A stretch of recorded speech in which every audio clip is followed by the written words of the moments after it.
We're here with Annette, Markham, and Sarah Pink for a rare treat of an interview about visuality, culture, and method. I started to think about visuality, culture, and method in this way because Annette invited me to join her in the summer school. The first year, actually, I participated by Skype.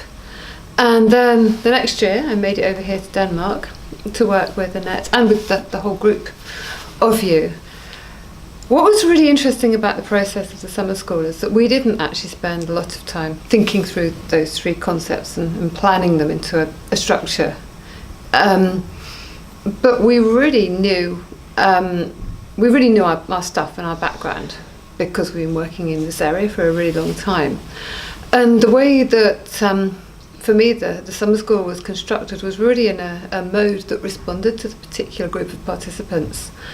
So in that sense, it was really tailored as it was made, so that we had the whole, if you like, we call it an infrastructure or a set of presentations or a set of experiences that were already there. So we knew what we could do, but we didn't necessarily know exactly what we would do, and still the needs started to emerge from that particular configuration of people. Well, I think that what we wanted to do here at Aarhus University was to create a summer school where we could explore really unconventional ways of looking at culture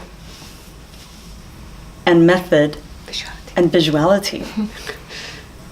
That choice of wording is very deliberate, because what we want to do is equalize those three facets of knowing and three facets of experience, and sort of think about how those work, not together in any kind of understandable way, but how each of them plays into how we experience life in the 21st century, but also how we make sense of it as researchers. So that culture becomes an angle that can't be separated from visuality, which is both an angle and an experiential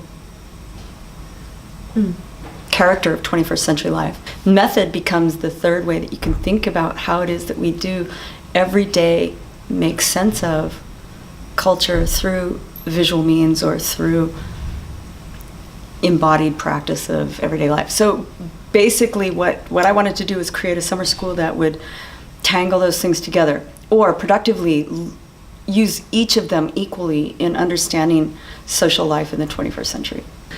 So, we could have developed the summer school from in a very structured way. So we could have had an introduction and ethics and this and that, and given you a whole load of classes in a way that I guess is quite conventional for a lot of summer schools. But it seemed to me, as soon as the whole group started to talk, that this was a particular group of people who didn't really need that kind of, I don't know, would you call it classroom approach? Mm-hmm. That really what we needed to do was to actually work as a group to construct something together.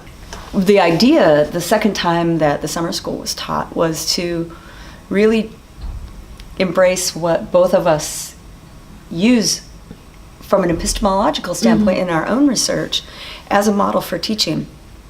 So literally letting the pedagogy emerge. And so that became a sort of a layer on top of visuality, culture, and method. So instead of creating an experience that's prepackaged for learners, what we wanted to do was give them a chance to experience a little bit of what we had been experiencing for 25 years, perhaps, since we were quite young. Sort of to think about how would you get people to kind of think through some of those same issues.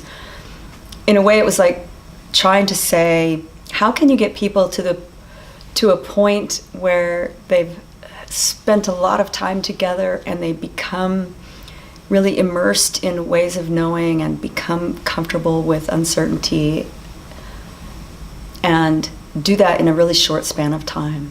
So I think that was one of the, I think it ended up happening that we just decided to do it in this really emergent kind of way, and then it became a pedagogy of attitude rather than content. Yeah, and what we talked about afterwards, I mean, quite a long time afterwards, when Annette came to Melbourne, then we started to talk about it as a processual pedagogy. So really an approach to learning, and if you want to call it teaching, but to engaging with people with ideas that's processual, so it builds on itself, rather than, as Annette was saying, being a teaching, learning situation. So about us being able to be responsive. And maybe because we've done lots of workshops in the past as well. But I think this was in particular, though, a really special workshop, because the process actually was able to take on its own dynamic in relation to the absolutely brilliant participants we had as well. Well, I think this is a good place to stop.